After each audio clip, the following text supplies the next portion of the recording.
परमेश्वर पिता का धन्यवाद करती हूँ। हाँ बेटा, मैं सुन रही हूँ। और ज्योत्सना की इस गवाही के लिए, जो सचमुच में जो गवाही ज्योत्सना दे रही है, वो हमारे आंखों के सामने सारी घटनाएं हुई हैं। और उस समय बहुत तकलीफ हुई थी इस बात को लेकर के, चिंटू के लिए, जो बता रही है अपने भाई के लिए। और हम लोग को खबर मिलती रही कि चिंटू को लेके आ रहे हैं, चिंटू को लेके आ रहे हैं करके। लेकिन जब चिंटू हमारे पास आया तो चिंटू इस पृथ्वी से चला गया। और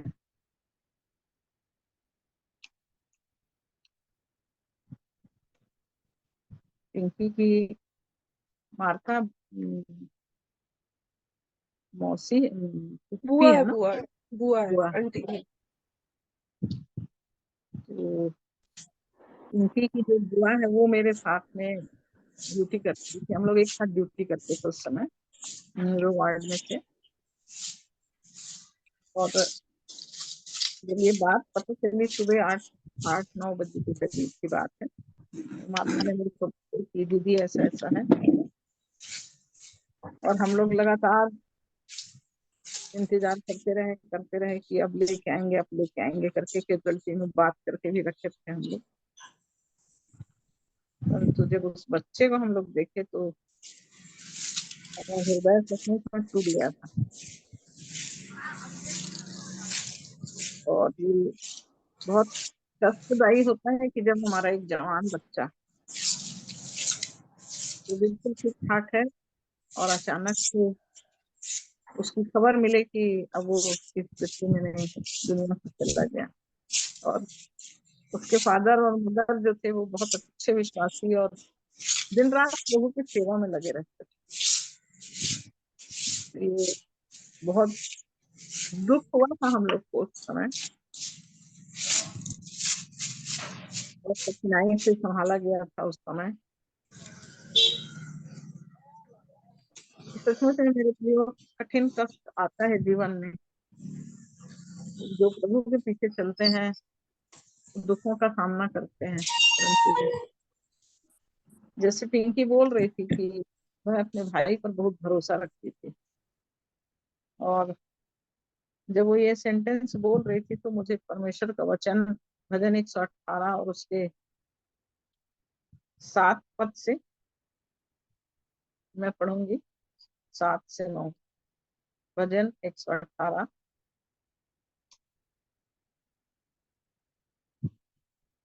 यहोवा मेरी ओर मेरे सहायकों में है, मैं अपने बैरियों पर दृष्टि कर संतुष्ट होऊंगा। 8वें पद में कहता है, यहोवा की शरण लेनी मनुष्य पर भरोसा रखने से उत्तम है। यहोवा की शरण लेनी प्रधानों पर भी भरोसा रखने से उत्तम है। ये बात परमेश्वर का वचन यहाँ कह रहा है कि यहोवा की शरण लेनी मनुष्य पर भरोसा रखने से उत्तम है। लेकिन आज संसार का जो मनुष्य है, जो परमेश्वर के जीवन को नहीं जानता है, मेरे प्रिय, जो सच्चाई को अपने जीवन में नहीं पाया है, जिसने परमेश्वर के वचन की गहराई को अपने हृदय में नहीं बसाया है, वो मनुष्य परमेश्वर पर भरोसा नहीं करता। आज संसारिक मनुष्य का भरोसा या तो अपने धन पर रहता है या अपने लोगों पर रहता है। मनुष्यों पर भरोसा करके चलता है इंसान, लेकिन मनुष्य पर भरोसा करना हमेशा आपको धोखे में डालेगा। यहाँ तक कि परमेश्वर का वचन कह रहा है कि यहोवा की शरण लेनी प्रधानों पर भी भरोसा रखने से उत्तम है। प्रधानों पर हो सकता है कि हम अपने लीडरों पर भरोसा रखते हैं कि वो हमको प्रभु के राज्य में ले जाएंगे, परंतु यहाँ वचन कह रहा है कि प्रधानों पर भी भरोसा रखने से अच्छा है कि हम परमेश्वर की शरण में आए, उस पर भरोसा रखें। जब तक एक व्यक्ति का भरोसा परमेश्वर के ऊपर नहीं होगा तो कहीं ना कहीं उसको जीवन में धोखा मिलेगा, वो धोखा खाएगा और वो उस भरोसे के कारण से कहीं ना कहीं वो टूटेगा, बिखरेगा। तो पिंकी बोल रही थी कि मैं भैया के ऊपर बहुत भरोसा रखती थी, वो मेरा बड़ा भाई था, बच्चे थे, इसलिए जायज सी बात है कि बहन छोटी है और भाई बड़ा है तो बहन को भाई के ऊपर ही भरोसा होगा। आज हम हिंदू समाज में भी देखते हैं कि लोग रक्षाबंधन मनाते हैं, भाई की कलाई पे राखी बांध के सोचते हैं कि मेरा भाई मेरी रक्षा करेगा। पर क्या सचमुच में वो भाई उस बहन की रक्षा कर सकता है? तो आज सारा संसार मनुष्य पर भरोसा करने में लगा हुआ है और परमेश्वर यहाँ पर वचन में हमको ये बात सिखा रहा है कि हमको यदि भरोसा करना है तो यहोवा की शरण लेनी, क्योंकि यहोवा की शरण लेंगे तब हम मनुष्य पर भरोसा रखने से बचेंगे। और यदि हम परमेश्वर की शरण नहीं लेते हैं और मनुष्यों की शरण लेते हैं तो अवश्य कि हमारे जीवन में कष्ट आएगा, दुख आएगा, हम संकट में पड़ेंगे, क्योंकि आज मनुष्य मनुष्य को धोखा देता है। मनुष्य के पास ऐसा कोई वो नहीं है कि यदि एक बार मेरा भरोसा इस पर है करके मैं सोच लूं और वो भरोसेमंद निकल जाए। मनुष्य भरोसेमंद नहीं है, क्योंकि मनुष्य के पास जो जीवन है मेरे प्रियो वो पाप का जीवन है। क्योंकि बाइबल भी कहती है कि कोई भी धर्मी नहीं है, एक भी धर्मी नहीं है, सब परमेश्वर की महिमा से रहित है। और एक महिमा रहित जीवन जिसमें परमेश्वर की महिमा नहीं है वो व्यक्ति कभी भी धोखा दे सकता है। तो हमारी आंखें किसकी ओर लगी है ना? भजन 121, हमको किस पे भरोसा रखना है, हमारी आंखें कहाँ लगी रहें। और इसलिए परमेश्वर का दास कहता है कि मैं अपनी आंखें पर्वतों की ओर लगाऊंगा, मुझे सहायता कहाँ से मिलेगी? मुझे सहायता यहोवा की ओर से मिलती है जो आकाश और पृथ्वी का करता है। जब तक हमारी आंखें परमेश्वर की ओर नहीं लगेंगी, हमारी आंखें परमेश्वर की ओर सहायता पाने के लिए है ना, मुझे सहायता कहाँ से मिलेगी? परमेश्वर का वचन कह रहा है हमको यदि सहायता चाहिए, हमको यदि विश्वास चाहिए, हमको यदि इस जीवन में भरोसा चाहिए तो हमको अपनी आंखों को परमेश्वर की ओर लगाना पड़ेगा। पर्वतों की ओर लगाऊंगा, क्यों बोल रहा है पर्वत की ओर लगाने के लिए? क्योंकि परमेश्वर का निवास कहाँ है? भजन 125 के पहले पद को देखिए क्या लिखा हुआ है। जो यहोवा पर भरोसा रखते हैं वे सिय्योन पर्वत के समान है जो टलता नहीं वरन सदा बना रहता है। तो जो यहोवा पर भरोसा रखेगा वो सिय्योन पर्वत के समान है। यहाँ पर परमेश्वर का वचन कह रहा है हमको अपनी आंखों को हमको कहाँ लगाना है? उस सिय्योन पर्वत की ओर लगाना है। क्योंकि सहायता हमको कहाँ से मिलती है? हमको सहायता यहोवा की ओर से मिलती है। मुझे सहायता यहोवा की ओर से मिलती है जो आकाश और पृथ्वी का करता है। वो परमेश्वर जिसने स्वर्ग और पृथ्वी को बनाया है, हमको सहायता सिर्फ उन्हीं की ओर से मिलती है। और वचन कह रहा है कि जब हम अपनी आंखों को पर्वतों की ओर लगाएंगे, जब हम आंखों को सिय्योन के पर्वत की ओर टिकाएंगे और वहां से जब हमको सहायता मिलेगी, तो परमेश्वर का वचन यहाँ 3 पद में कह रहा है मेरे प्रियो कि वो तेरे पाँव को टलने ना देगा। हमारे पाँव को परमेश्वर स्थिर कर देगा।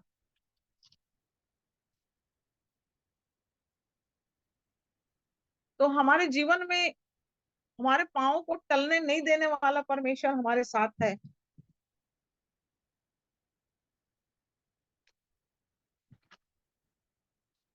भजन 25 में देखेंगे,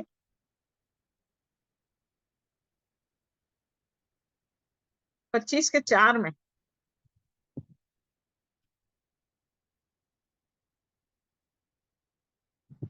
हे यहोवा अपने मार्ग मुझको दिखला, अपना पथ मुझे बता दे,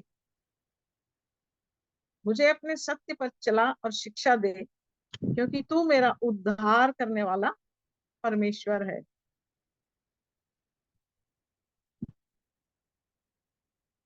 सच्चाई यही है मेरे प्रियो कि हमको परमेश्वर के स्थिर करने के लिए परमेश्वर का वचन यहाँ कह रहा है कि पांव को टलने नहीं देगा। और पांव को टलने नहीं देगा मतलब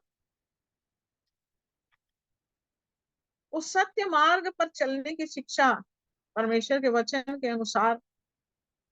हमारा पांव यदि डगमगाएगा, यदि हमारा पैर इधर उधर फिसलेगा तो हम गिर जाएंगे। परंतु यदि हम अपनी आंखों को पर्वतों की ओर लगाएंगे, यदि हम परमेश्वर की तरफ अपनी आंखों को लगाएंगे तो हम नहीं गिरेंगे, क्योंकि वो हमारे पाँव को चलने नहीं देगा। वो हमारे पाँव को दृढ़ करेगा और हमारे पाँव को सत्य पर चला बोल रहा है। अपना मार्ग मुझको दिखला दे, अपना पथ मुझको बतला दे। तो परमेश्वर का पथ कौन सा है, कौन सा मार्ग हमको दिखाना चाहता है? यूहन्ना 14:6 में प्रभु यीशु मसीह ने कहा, मार्ग और सत्य और जीवन मैं ही हूँ, बिना मेरे द्वारा कोई पिता के पास नहीं पहुंच सकता। भजन 26 में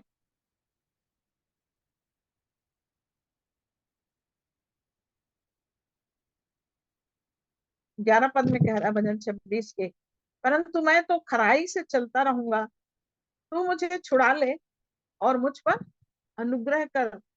12 पद में कहता है, मेरे पांव चौरस स्थान में स्थिर हैं, सभाओं में मैं यहोवा को धन्य कहा करूंगा।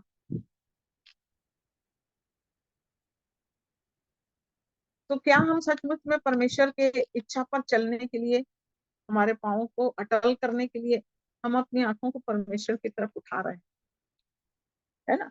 26 के 3 पद में कहता है, क्योंकि तेरी करुणा तो मेरी आंखों के सामने है और मैं तेरे सत्य मार्ग पर चलता रहा हूँ। मैं निकम्मी चाल चलने वालों के संग नहीं बैठा, ना मैं कपटियों के साथ कहीं जाऊंगा।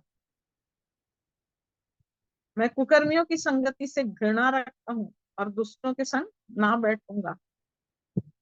आज हमारे पैर कहाँ हैं, हम किस रीति से चल रहे हैं?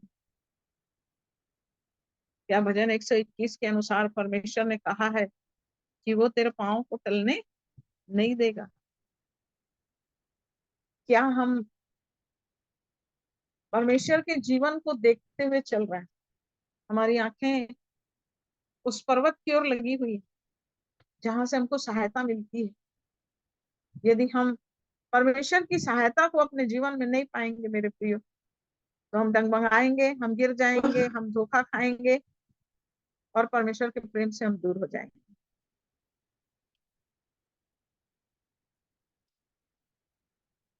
25 भजन से 25 के 15 पद में देखिए क्या बोलता है, मेरी आंखें सदैव यहोवा पर टकटकी लगाए रहती है, क्योंकि वही मेरे पाँव को जाल में से छुड़ाए।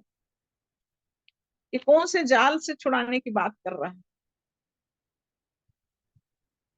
परमेश्वर का वचन कौन से जाल से छुड़ाने की बात कर रहा है? आज मनुष्य शैतान के जाल में फंसा हुआ है।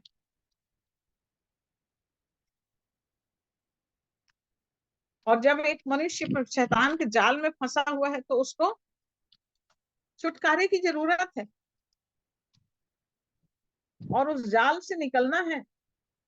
तो यहाँ हमारे जीवन में जैसे दाऊद प्रार्थना कर रहा है, मेरी आंखें सदैव यहोवा पर टकटकी लगाए रहती हैं, क्योंकि वही मेरे पाँव को जाल में से छुड़ाएगा। परमेश्वर है वो प्रभु यीशु मसीह जिसने क्रूस पर मेरे लिए अपना जान दे दिया। वो प्रभु यीशु मसीह जिसने मेरे लिए सारे अपने अंगों में दुख उठा लिया। वो प्रभु यीशु मसीह जो क्रूस पर मेरे लिए मारा गया, गाड़ा गया और फिर से जी उठा है। यदि मेरे पाँव को जाल से छुड़ा सकता है कोई, तो वो केवल प्रभु यीशु मसीह है। और देखिए भजन 124 और उसके 6 और 7 पद को देखिए, जिसमें लिखा हुआ है, धन्य है यहोवा जिसने हमको उनके दांतों तले जाने ना दिया। हमारा जीव पक्षी के समान चिड़ी मार के जाल से छूट गया, जाल फट गया, हम बच निकले। यहोवा जो आकाश और पृथ्वी का करता है, हमारी सहायता उसी के नाम से होती है। हाँ मेरे प्रियो, यहाँ परमेश्वर का वचन कह रहा है कि धन्य है यहोवा जिसने हमको उनके दांतों तले जाने नहीं दिया। शैतान के हाथों में हम पड़े हुए थे, शैतान के जाल में हम फंसे हुए थे, परंतु प्रभु का धन्यवाद हो कि प्रभु यीशु मसीह के द्वारा उसके अनुग्रह से हमारे जीवन में उद्धार को उसके वचन की सहायता से हमने जाना। हम उस जाल से बचने के लिए, उस जाल से निकलने के लिए परमेश्वर के समीप आए। और तब यहाँ कह रहा है, धन्य है यहोवा जिसने हमको उसके दांतों तले जाने नहीं दिया।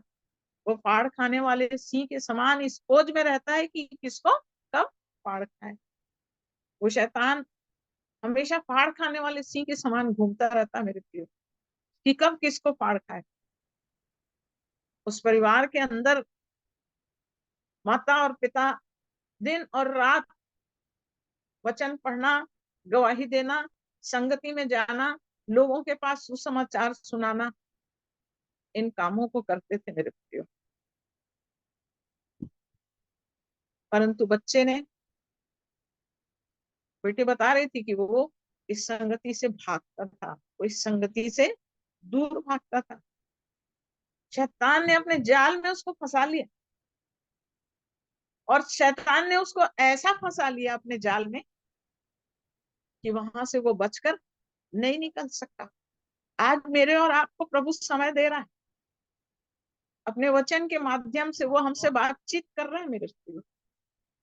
क्या हम अपने जीवन में इस बात के लिए प्रभु के पास आएंगे और कहेंगे, प्रभु मेरी आंखें मैं सिर्फ आपकी तरफ लगाऊंगा, मैं अपनी आंखों को प्रभु आपकी तरफ उठाऊंगा। प्रभु तू मेरे पाँव को टलने नहीं देगा, प्रभु तू मेरा रक्षक होकर मेरी सहायता करे। और यहाँ पर कह रहे हैं कि धन्य यहोवा जिसने हमको उनके दांतों तले जाने ना दिया। परमेश्वर धन्य है, प्रभु यीशु मसीह के द्वारा उसने ऐसा उपाय कर दिया कि आज हम शैतान के दांतों तले ना जाने पाए। आज संसार और संसार की सड़ाहट में पढ़ करके हमारा जीवन उस अधोलोक की तह में नहीं उतरा है मेरे प्रियो। ये परमेश्वर की दया का फल है, ये उसकी करुणा है कि उसने मेरे और आपको जीवित रखा, और अपने वचन के माध्यम से वो बताना चाह रहा है कि मैं सदैव तुम्हारे साथ हूँ, मैं जगत के अंत तक तुम्हारे साथ हूँ। उसने बड़ी बड़ी प्रतिज्ञा किया है, उसने बड़े बड़े वायदे किया है कि हम उस चिड़ीमार के जाल से छूटने के लिए आज हम अपने जीवन को परमेश्वर की तरफ लगाए हुए हैं। जिसका मन प्रभु की तरफ लगा रहेगा उसको परमेश्वर उसके दांतों तले नहीं जाने देगा। और तब जिसका मन प्रभु की तरफ लगेगा, हमारा जीव पक्षी के समान चिड़ी मार के जाल से छूट गया, जाल फट गया, हम बच निकले। मैं जानती हूँ मेरी बहन ज्योति आज हमारे बीच में नहीं जुड़ी, परंतु जब बहन को शारीरिक कष्ट हुआ, तकलीफ हुई, कैंसर की बीमारी निकली, और उस ऑपरेशन के बाद तक वो बहुत अच्छी थी, परंतु जैसे ही कीमोथेरेपी लगा और कीमोथेरेपी लगने के बाद बहन की स्वास्थ्य में काफी गिरावट आई, और ऐसा करते करते 8 से 9 महीने तक मेरी बहन प्रभु के जीवन से बहुत दूर चली गई। और उसको कुछ भी अच्छा नहीं लगता था, ना तो वचन पढ़ना, ना वचन सुनना, ना वचन की कोई बात। परंतु परमेश्वर ने इस वचन के द्वारा मेरी बहन से बात किया। उसके जीवन की गवाही है ये कि हमारा जीव पक्षी के समान चिड़ी मार के जाल से छूट गया, जाल फट गया और हम बच निकले। और जैसे ये वचन परमेश्वर ने उस बहन को दिया, उस दिन से बहन के जीवन में एक नया परिवर्तन आया और वो शैतान के जाल से छूट गई। और आज मेरी बहन स्वस्थ है, प्रभु में बहुत बहुत बहुत दिन और रात प्रभु के प्रेम में उन्नति करते हुए बढ़ती चली जा रही है। हाँ मेरे प्रियो, क्या हम अपने जीवन में सतर्क हैं? क्या हम सचेत हैं? क्योंकि हमारा विरोधी शैतान फाड़ खाने के लिए तैयार है। वो हमको कब जाल में फंसा देगा, वो हमको कब जाल में फंसा के हमको नाश में ले जाएगा। इसलिए हमको सचेत, इसलिए वचन कहता सचेत हो और जागते रहो। सचेत होना है, हमारे जीवन में सचेत होना है। हमको हमको सचेत होने की जरूरत है कि हम कौन सी दशा में हैं, हम कौन से जीवन को जी रहे हैं, हम कैसे चल रहे हैं, हम कैसे परमेश्वर की इच्छा में हैं या परमेश्वर की इच्छा से दूर हो गए हैं। यदि हम परमेश्वर की योजना को, परमेश्वर की इच्छा को अपने जीवन में लेकर चल रहे हैं, तो परमेश्वर हमको उसके दांतों तले जाने नहीं देगा। और इसलिए परमेश्वर की इच्छा में हमको इस बात को अपने जीवन में पहचानना है मेरे प्रियो, कि आज हमारा जीवन किस दशा में है। और तब भजन 121 के चौथे पद में कहता है, सुन इस्राएल का रक्षक, ना ऊँघेगा और ना सोएगा। वो हमारा रक्षक है, वो परमेश्वर जो इस्राएल का परमेश्वर है। इस्राएल भैया बताते हैं, जैसे बार बार बोलते हैं, इस्राएली किसको कहा गया है? भजन 73 के 1 में लिखा हुआ है, शुद्ध मन वालों के लिए परमेश्वर भला है। कौन है इस्राएली? जिनका मन शुद्ध है। नतनएल को अपनी ओर आते देखकर कहा, इसमें कपट नहीं है, ये सचमुच इस्राएली है। वो है इस्राएली। और इस्राएल के लिए क्या बोल रहा है? सुन इस्राएल का रक्षक। इस्राएल का रक्षक है परमेश्वर, जिसने जान देकर हमको मोल लेकर छुड़ा लिया है। वो हमारी रक्षा करेगा। वो नहीं ऊँघता और ना वो सोता नहीं है। वो एक पल के लिए भी हमारी ओर से आंखें नहीं फेरता है मेरे प्रियो। यदि हमने अपने जीवन को प्रभु के चरणों में सौंप दिया है, तो वो इस्राएल का रक्षक हमारी रक्षा करता है। वो हमारे लिए ना ऊँघता है और ना सोता है। और तब पांचवा वचन कह रहा है, यहोवा तेरा रक्षक, यहोवा तेरी दाहिनी ओर तेरी आड़ है। हमारा रक्षक होके वचन कह रहा है कि वो तेरी दाहिनी ओर तेरी आड़ है। हमारे लिए वो आड़ है और ढाल है। भजन 91 का पहला और दूसरा पद देखेंगे, जो परम प्रधान के छाए हुए स्थान में बैठा रहे, वह सर्वशक्तिमान की छाया में ठिकाना पाएगा। परम प्रधान के छाए हुए स्थान में बैठा रहे, वो सर्वशक्तिमान की छाया में ठिकाना पाएगा। तेरी दाहिनी ओर तेरी आड़ है। वो ठिकाना है, हमारे जीवन का ठिकाना है हमारा परमेश्वर। यदि हम सर्वशक्तिमान परम प्रधान के छाया में आते हैं, तो सर्वशक्तिमान की छाया में हमको ठिकाना मिलता है। वो हमारी आड़ और ढाल बनकर हमारी रक्षा करता है। और तब एक प्रतिज्ञा है मेरे प्रियो यहाँ पर, ना तो दिन को धूप से और ना रात को चांदनी से तेरी कुछ हानि होगी। यदि हम परमेश्वर की शरण में आते हैं, यदि हम उसकी आड़ में छिपते हैं, यदि वो हमारे दाहिने हाथ रहता है, तो अवश्य है मेरे प्रियो कि हमारे जीवन को न धूप से और न चांदनी से हमारे जीवन की कोई हानि नहीं होगी। चाहे कितनी ही कड़क धूप हो, चाहे कितना ही समस्या हो, चाहे कितनी बड़ी विपत्ति हो, चाहे कितनी बड़े दुख हो, चाहे कितनी बड़ी समस्या हो, परमेश्वर का वचन कह रहा है उससे तुझको हानि नहीं होगी।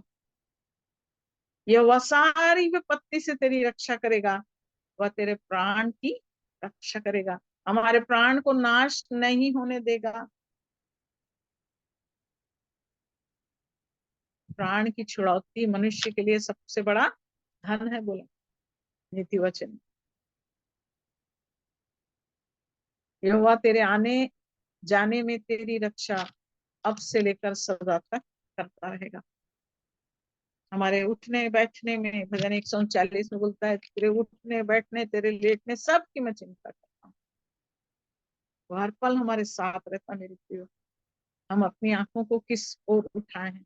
यदि हमने अपनी आंखों को पर्वतों की ओर उठाया है, यदि हम अपने आंखों को परमेश्वर की सहायता के लिए उस ओर दृष्टि उठाए हुए हैं, जो स्वर्ग और पृथ्वी का स्वामी है, जो जिंदा खुदावंत है, जो अपनी आंखों से हमें देखता है, जो अपने कानों से हमारी पुकार को सुनता है, जो हमारे होठों के शब्दों को स्वीकार करता है, जो हमें शैतान के हर फंदों से निकाल लेता है, जो हमारे जीवन की हर मुसीबत, हर समस्याओं को निराकरण करके हमें अपने गोद में, अपने पंखों की आड़ में छुपाए रखता है, वो परमेश्वर हमारे साथ है। मेरे प्रियो, हमारा भरोसा उसके ऊपर होना है। इसलिए हमको अपने जीवन में किसी मनुष्य का सहारा नहीं लेना है। जैसे हमने देखा कि यहोवा की शरण लेनी मनुष्य पर भरोसा रखने से उत्तम है। यहोवा की शरण लेनी, प्रधानों पर भी, आपको प्रधानों पर भी भरोसा करने की जरूरत नहीं है। हमको भरोसा परमेश्वर पर ही करना है। हमारा भरोसा केवल परमेश्वर होना चाहिए। इसलिए हमें मनुष्यों का भरोसा करना छोड़ना है और हमारा पूरा भरोसा, हमारा अटूट विश्वास जो है अपने प्रभु यीशु मसीह, अपने परमेश्वर पर होना चाहिए, अपने पिता पर होना चाहिए कि मेरा पिता मेरे संग है। जीवन में कठिनाइयां आती है। भाई बोल रहे थे अभी कि हमारे आजू बाजू सब ऐसे लोग हैं जो प्रभु के विरोध में हैं। भाई, यदि आपके पास परमेश्वर का जीवन है तो विरोध चारों ओर आपके रहेगा, परंतु ये याद रखना कि जो परम प्रधान के छाए हुए स्थान में बैठा है वो सर्वशक्तिमान की छाया में ठिकाना पाएगा। हम परमेश्वर की आड़ में छिपे हुए लोग हैं। कोई बात नहीं, कष्ट आएगा, जब तक क्लेश नहीं आएगा हम प्रभु के पास पहुंचाया भी नहीं जाएंगे। इसलिए संकटों में, दुखों में, क्लेशों में हमको अपनी आंखें पर्वतों की ओर लगाना है। हमको सहायता परमेश्वर की तरफ से मिलेगी। प्रभु इन वचनों के द्वारा आप सबों को बरकत दे और भी परमेश्वर की अधीनता में आई है। मेरे प्रियो, उसके प्रेम की गहराई को अपने जीवन में निरंतर खोजते चले जाइए, ढूंढते चले जाइए। वचनों की अधीनता में आइए, एकांत में अपने जीवन को प्रभु के सामने खोलते चले जाइए। वो परमेश्वर आपसे बात करेगा। जब आप अपने आप को खोलते चले जाएंगे, वो परमेश्वर भी आपकी सुनकर आपको उत्तर देगा। आपके अंदर एक अद्भुत शांति को आप महसूस करोगे। आप अपने जीवन की सारी चिंताओं से मुक्त हो जाओगे और परमेश्वर की शांति, यही हमारे जीवन की छाया है। मेरे प्रियो, तो प्रभु हम सब की सहायता करे कि हम निडर होकर, बेझिझक होकर, शैतान के हाथ का खिलौना नहीं, मनुष्यों पर भरोसा रखने वाले नहीं, परंतु हम अपने जीवित परमेश्वर पर, जिसने हमको जीवन दिया है, जिसने हमको पापों से छुड़ाया है, जो प्रतिदिन प्रतिदिन प्रतिपल हमें नाश होने से बचाने के लिए हमारी हमारे लिए विनती, निवेदन और प्रार्थना कर रहा है, जो आज भी आंसू आ रहा है, क्या हम उस प्रभु को अपनी महिमा, अपने जीवन की महिमा देने के लिए, क्या हम उस प्रभु को अपने आप को समर्पित करेंगे? क्या उस प्रभु के चरणों में चले आएंगे? क्या हम कहेंगे, प्रभु मेरा जीवन मेरा नहीं है, प्रभु ये जीवन आपके लिए है। प्रभु जीऊंगी तो आपके लिए जीऊंगी, चाहे कितनी कठिनाइयां आ जाए प्रभु, चाहे कितनी तकलीफें आ जाए प्रभु, चाहे कैसी भी समस्या क्यों ना हो प्रभु, चाहे शारीरिक दशा कैसी भी क्यों ना हो, परंतु मैं तो अपने परमेश्वर जी की तरफ ताकूंगी, अपने परमेश्वर की को लेने के लिए अपने मन को लगाऊंगी। क्या हम अपने प्रभु की तरफ ताकेंगे? 38 साल से उस कुंड के पास बैठा था वो व्यक्ति। आप सब इस बात को जानते हैं मेरे प्रियो। 38 साल एक छोटा समय नहीं है। 1 साल 2 साल की बात नहीं है। एक साल में 365 दिन होते हैं।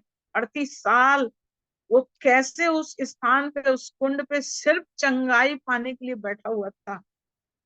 एक व्यक्ति की आशा देखिए, 38 साल से वो सिर्फ इस इंतजार में था कि मैं कैसे उस कुंड में उतर जाऊं और कैसे मैं चंगा हो जाऊं। क्या आप पाप की बीमारी से चंगा होना चाहते हैं? मेरे प्रियो, यदि आपके अंदर चाहत होगी, यदि आपके अंदर इच्छा होगी, प्रभु यीशु मसीह स्वयं आपके पास आ जाएंगे। 38 साल का रोगी अपने आप से चंगा नहीं हो सकता था, क्योंकि उसके पास ऐसा कोई व्यक्ति नहीं था जो पानी जब हिलाया जाता था तब उसको उस कुंड में उतार सके। कोई व्यक्ति नहीं था उसके पास, कोई सहारा नहीं था उसके पास में। प्रभु यीशु मसीह ने देखा और स्वयं प्रभु यीशु मसीह उस स्थान पर आ गए। उसने कहा, उठ, अपनी खाट उठा और चल। 38 साल के रोगी को कुंड में उतरने की जरूरत नहीं पड़ी मेरे प्रियो। स्वयं प्रभु यीशु मसीह वहां उपस्थित हुए और प्रभु यीशु मसीह ने उसको खड़ा कर उसे चलने के लिए तैयार किया। परमेश्वर का प्रेम महान है मेरे प्रियो। यदि आप प्रभु यीशु मसीह को पुकारेंगे, यदि आप प्रभु यीशु मसीह के पास आएंगे, यदि आप उसके वचन में बने रहेंगे, यदि आप उसकी आज्ञाओं को मानेंगे, यदि अपने जीवन को चौकसी से प्रभु के पीछे चलना है, इस विश्वास के साथ आप चलेंगे, परमेश्वर अनुग्रहकारी, दयालु, विलंब से कोप करने आ रहा, अति करुणामय परमेश्वर है। यशायाह 1:18 में कहता है, आओ हम आपस में वाद विवाद करें। तुम्हारे पाप चाहे लाही रंग के क्यों ना हो, मैं उसे हिम की नाई श्वेत कर दूंगा। वे चाहे अर्गवानी रंग के क्यों ना हो, मैं उसे ऊन के समान श्वेत कर दूंगा। क्या हम अपने प्रभु यीशु मसीह के पास आना चाहते हैं? क्या हम अपने जीवन को प्रभु के साथ बातचीत करने के लिए देना चाहते हैं? हाँ मेरे प्रियो, यह अवसर है। समय बीत जाएगा, यदि हम चूक गए तो हम छूट जाएंगे इस पाप के संसार में, और वो जाल हमारे जीवन को फंदे के समान नाश कर देगी। क्या हम उस शैतान के जाल से बचना चाहते हैं? क्या हम उस जाल से फाड़ कर जाल को प्रभु के पीछे आना चाहते हैं? आज प्रभु आपको बुला रहा है मेरे प्रियो। क्या आप प्रभु के पीछे चलना चाहते हैं? प्रभु हमारी सहायता करे। क्या हमारी दृष्टि हम उस पर्वत की ओर लगाएंगे जहां से हमको सहायता मिलेगी? वो सिय्योन के शिखर पर विराजमान सेनाओं का यहोवा, वो महाराजा धीराज, जिसकी महिमा, जिसका जलाल मनुष्य नहीं देख सकता है, जिसने हमारे लिए वध होकर अपने लहू से हर एक कुल जाति और भाषा के लोगों को मोल लेकर छुड़ा लिया है, वो परमेश्वर आज आपको आह्वान कर रहा है। क्या आज हम उसके पीछे चलेंगे?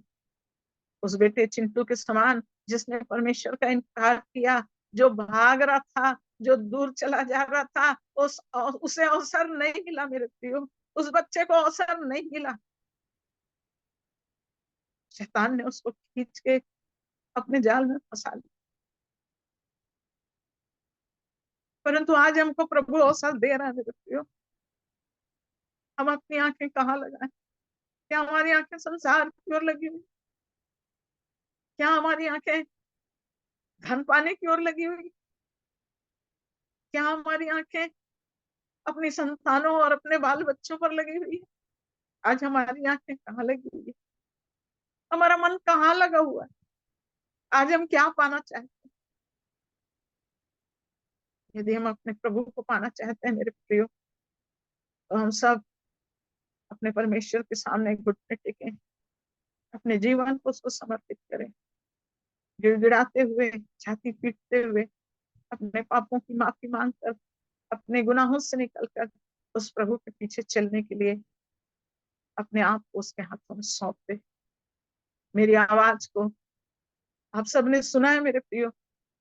आपके हृदय में यदि प्रभु ने इस वचन को डाला है, आज इस वचन से बातचीत किया है, तो मैं इस समय आग्रह करूंगी, जिसके हृदय में प्रभु ने आज इस वचन को डाला है, आप अपने जीवन का समर्पण रखकर प्रार्थना करिए। मैं नहीं जानती, परमेश्वर पिता ने इस वचन को दिया है, उसकी आत्मा आज आपसे बात कर रही है मेरे प्रियो। आज उसकी आत्मा की आवाज को सुनकर आप उसके पास चले जाइए। 1 या 2 या 3 जितने लोग प्रार्थना करना चाहते हैं, आज छोटी छोटी प्रार्थना, अपने जीवन के समर्पण की प्रार्थना प्रभु के चरणों में रखिए। मत मत शर्माइए, मत लजाइए, अपनी लज्जा को छोड़कर उस प्रभु के पास चले आइए, क्योंकि वो प्रभु हमारे पापों को छुड़ाने के लिए उस सलीब पर आ रखा है। उसने विधियों के लेख को पूरा कर दिया है। उसने शैतान का खुल्लम खुल्ला तमाशा बनाया। आज हमें प्रभु यीशु मसीह के पास आने की जरूरत है। वो सलीब से हाथ फैलाए हुए हमें पुकार कि हम उसकी आवाज को सुनकर उसके पास आएंगे।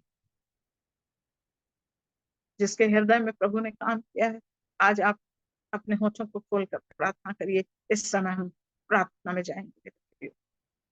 हम सब अपनी आंखों को बंद करें और प्रार्थना में अगुवाई करें। जिसको लगता है कि मुझे प्रार्थना करना है, आप प्रार्थना करिए। आप छोटी छोटी प्रार्थना करिए, लेकिन आज अपने प्रभु के सामने अपने आप को समर्पण करिए। ये समय होगा आपको